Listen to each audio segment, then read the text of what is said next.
eles sabem que a barreira que seria causada quando eles vissem o apóstolo Paulo seria muito grande e Paulo estaria correndo risco de vida quando ele fosse se apresentar no templo, quando ele adentrasse no templo em Jerusalém. Então, o que vai acontecer é que eles vão tentar fazer com que, aos olhos dos judeus, Paulo estivesse não aderindo à lei de Moisés, mas Paulo estivesse aceitando uma ou outra coisa. O que nós entendemos pelo mesmo apóstolo Paulo diz que nem a circuncisão nem a incircuncisão são coisa alguma, porque a circuncisão na verdade é aquela que é feita no coração. Olha o que diz o verso de número 21 e o 22, só para nós lembrarmos aqui. E já acerca de ti foram informados de que ensina a todos os judeus que estão entre os gentios e a apartarem-se de Moisés, dizendo que não devem circuncidar seus filhos,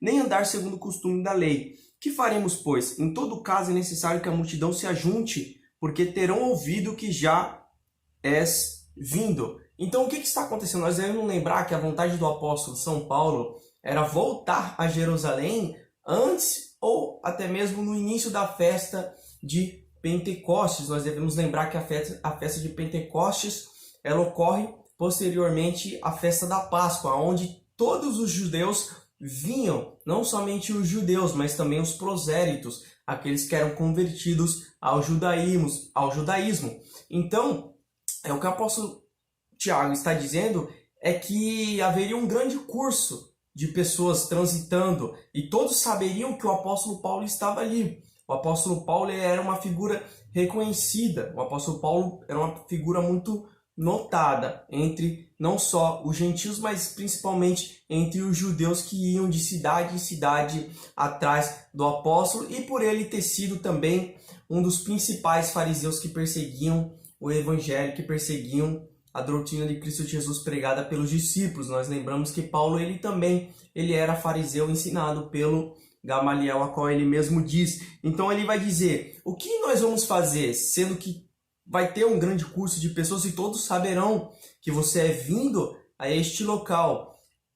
Verso de número 23. Faze, pois, isso que te dizemos. Temos 4 varões que fizeram voto. Tomas estes contigo e santifica-te com eles. E faze por eles os gastos para que rape a cabeça. E todos ficarão sabendo que nada há daquilo que foram informados acerca de ti, mas que também tu mesmo anda guardando a lei. É interessante isso daqui, que eles vão usar de sabedoria, tentando assim fazer com que fosse apaziguado os ânimos dos judeus, que estariam ali certamente observando o que Paulo estaria fazendo, a maneira que Paulo estaria procedendo.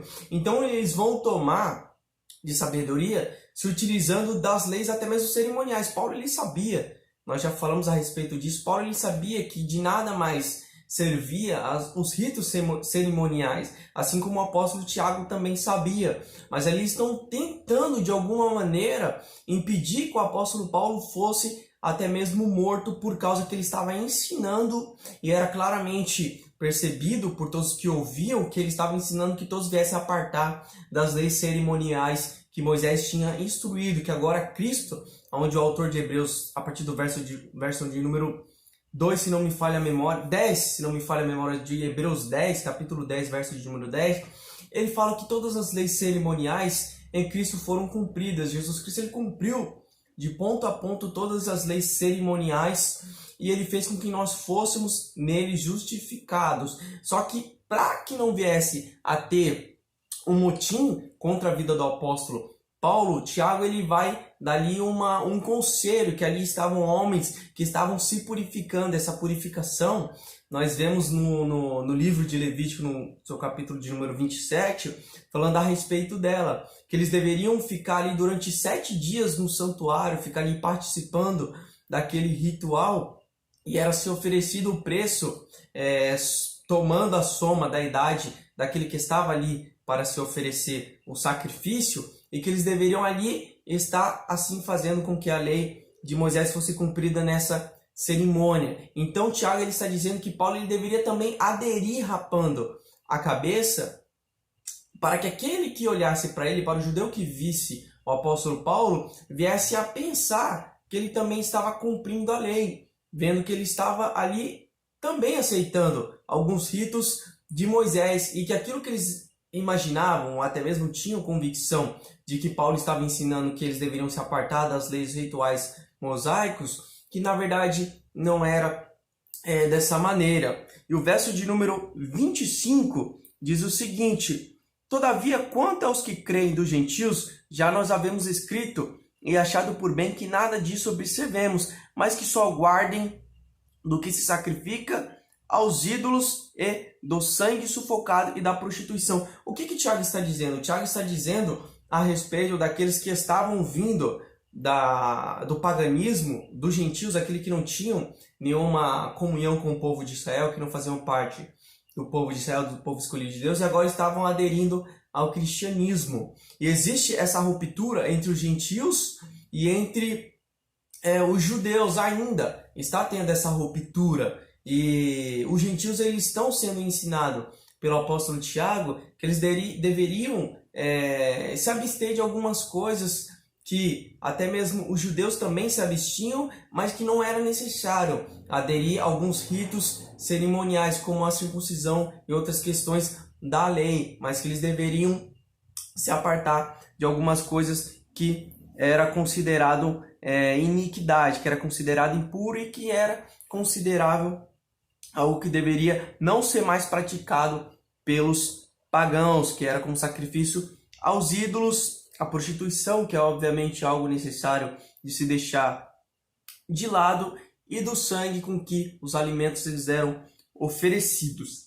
Então Paulo, tomando consigo aqueles varões, verso de número 26, entrou no dia seguinte no templo, já santificado com eles, anunciando serem já cumpridos os dias da purificação, e ficou ali até se oferecer em favor de cada um deles a oferta. Olha que interessante isso daqui. Paulo ele vai ficar juntamente com aqueles 4 homens que ali estavam se apresentando até o dia em que fosse oferecido e até o dia em que o tempo viesse a terminar de se oferecer aquele sacrifício, até que fosse ali passado o dia da purificação, melhor dizendo. E a Bíblia nos diz que o problema é que não é somente os judeus que residem em Jerusalém que estão perseguindo o apóstolo Paulo, mas são judeus de todas as partes. São homens que vivem em outras localidades, em outros países, mas que estão acompanhando de perto o apóstolo Paulo e perseguindo para assim tirar a vida dele. E quando chega no verso de número 27, nos diz o seguinte: quando os 7 dias estavam quase a terminar, os judeus da Ásia, vendo no templo, alvoroçaram todo o povo e lançaram a mão dele, clamando: varões israelitas, acudi, este é o homem que por toda parte ensina todos contra o povo e contra a lei e contra este lugar. E demais disso, introduziu também no templo os gregos e profanou este santo lugar. Por que aquilo que o apóstolo Tiago, o apóstolo Paulo e os demais fizeram não deu certo?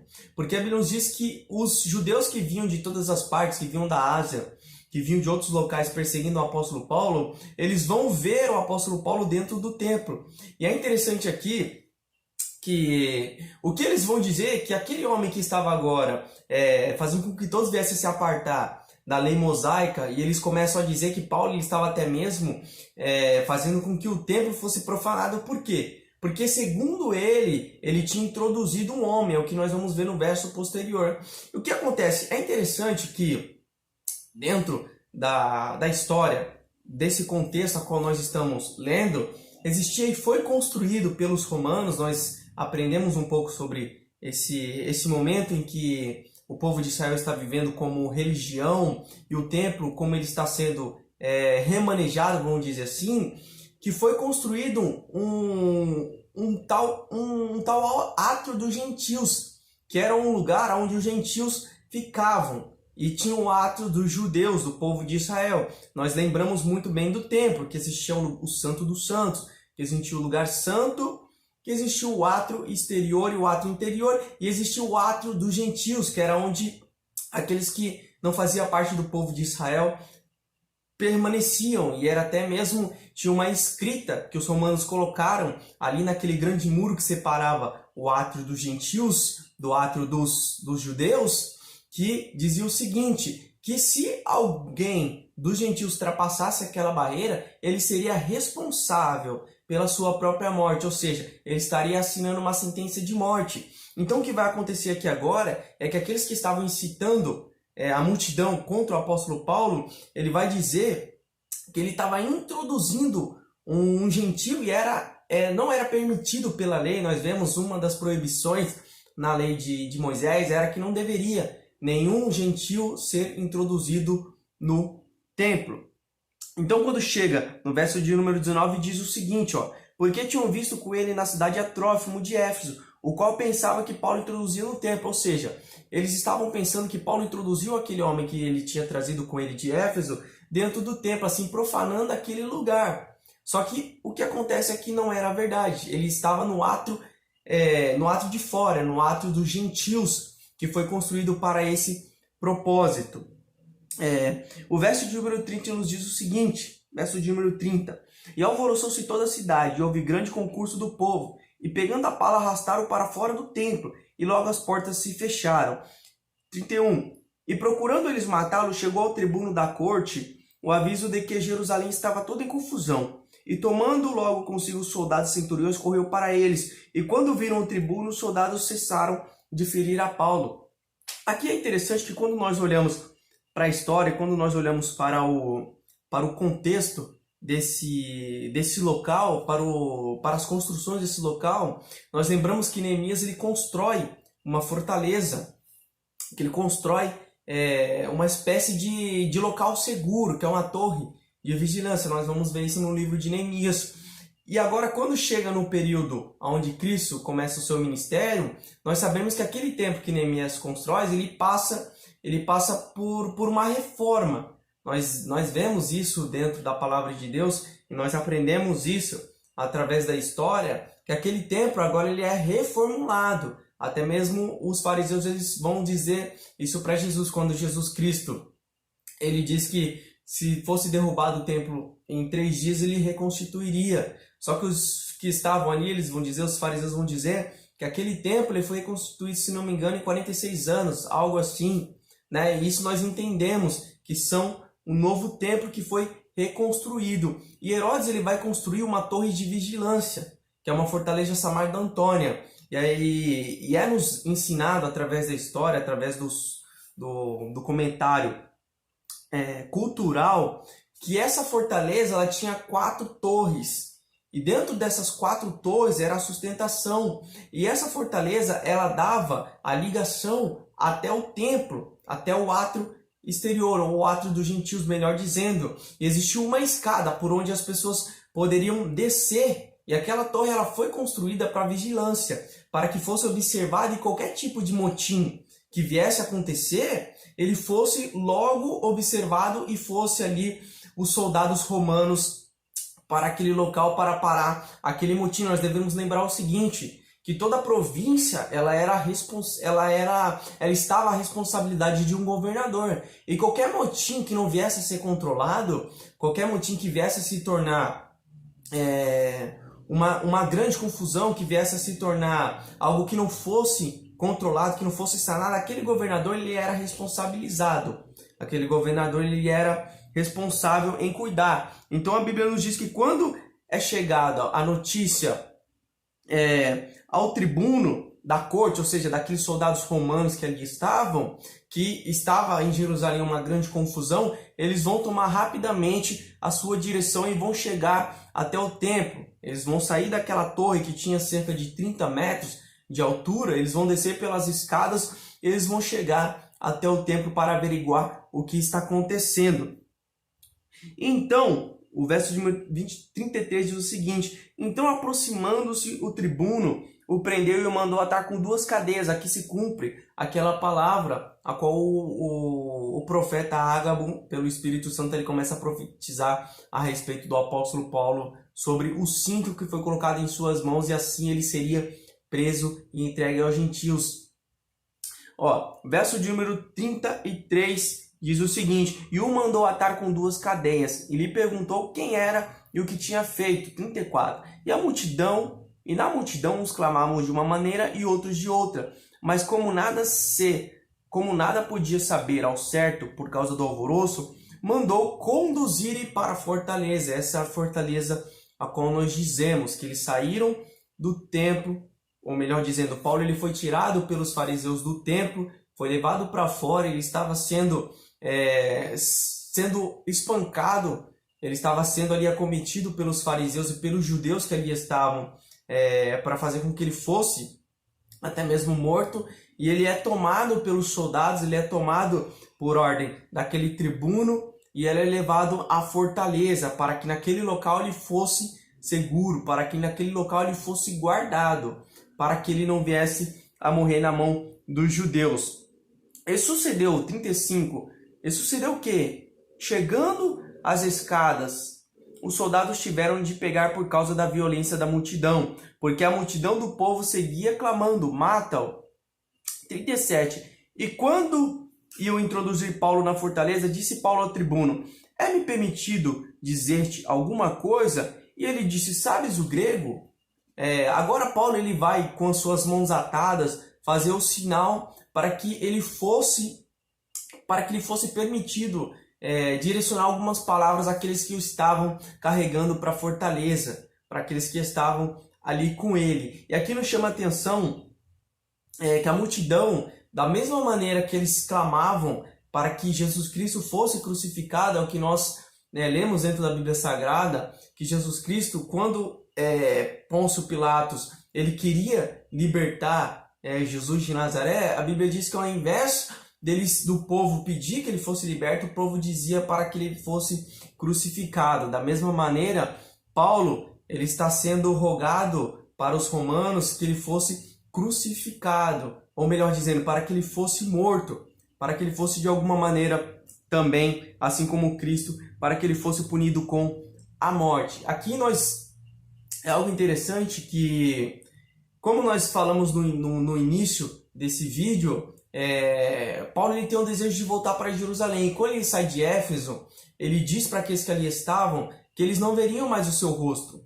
E o que está acontecendo aqui é que está chegando nos dias finais da vida do apóstolo Paulo. Tudo aquilo que acontece dentro das suas cartas vai ocorrer num tempo curto, até mesmo de espaço de 6 a 7 anos. Quando Paulo ele começa a retornar para Jerusalém, nós estamos no ano de número 67 a 68. E nós vamos entender que Paulo ele vai ser morto, e Paulo aqui ele está sendo... Paulo ele está vivendo no período do imperador Nero, que foi aquele imperador que mandou com que Paulo ele fosse morto. E Paulo ele vai ser morto por cerca do ano de número 64 a 65. Paulo tem cerca de 6 a 7 anos, mais ou menos, de vida. É o restante da vida do apóstolo Paulo. E Paulo ele vai tomar aqui a sua iniciativa para falar. E aquele homem que estava ali segurando ele vai até mesmo ficar abismado, vendo Paulo ele falar em grego, vendo Paulo ele ter uma linguagem que ia além daquele que ele estava acostumado, que os judeus falavam, que era ou o aramaico ou o hebraico. Aí ele vai dizer o seguinte, não és tu porventura aquele egípcio que antes desses dias fez uma sedição e levou ao deserto 4.000 salteadores? Aquele homem vai falar para Paulo, vai perguntar se Paulo não era um certo homem que, ajuntando alguns discípulos, fez uma sedição e arrastou alguns após si, para que viesse assim até um motim. Nós aprendemos que há muitos dentro, não somente do povo de Israel, mas aqueles que estavam à volta, que eles não aderiam, ou melhor dizendo, eles não queriam se submeter ao poderio romano, mas eles se levantavam até mesmo de uma maneira rígida, até mesmo atacando os romanos. Nós aprendemos dentro da palavra de Deus, um dos discípulos a qual Jesus Cristo ele chama, é chamado Simão Zelote, que era um daqueles que eram um ferrenho perseguidor e um que causava motim para os romanos. Aí nós entendemos muito do que está acontecendo aqui. Aqueles que eram vistos como salteadores, como aqueles que ficavam escondidos nas cavernas. Aí vem a expressão covil de salteadores, aqueles que ficavam nas cavernas, não somente para assaltar aqueles que passavam, mas também para fazer com que aqueles que ali passassem por ali, sendo eles do Império Romano, fossem assim acometidos de surpresa, fossem pegos desprevenidos e até mesmo mortos. Então a Bíblia nos diz que Paulo ele vai dizer o seguinte no verso de número 39. Mas Paulo lhe disse: na verdade eu sou um homem judeu, cidadão de Tarso, cidade não pouco célebre na Cilícia. Rogo-te, porém, que me permitas falar ao povo. E havendo-lhe permitido, Paulo, pondo-se em pé nas escadas, fez sinal com a mão ao povo, e feito grande silêncio, falou-lhes em língua hebraica, dizendo... Aqui nós vamos dar encerramento nesse capítulo de número 21, a qual o capítulo de número 22 começa, então, Paulo, assim, a dar a sua versão, vamos dizer assim. Ele vai começar, assim, a responder àqueles que estavam perguntando e aquele que foi permitido que ele viesse a se defender. Paulo termina esse capítulo de número 21 falando a respeito da sua cidadania, sendo judeu, nascido em Tarso, e ele começa assim então a se defender das acusações dos judeus que estavam falando que ele estava apartando todos da lei de Moisés, e Paulo ele vai começar assim então a se defender no capítulo de número 22, lembrando que agora Paulo ele está no seu final de ministério e no seu final da sua vida terrena.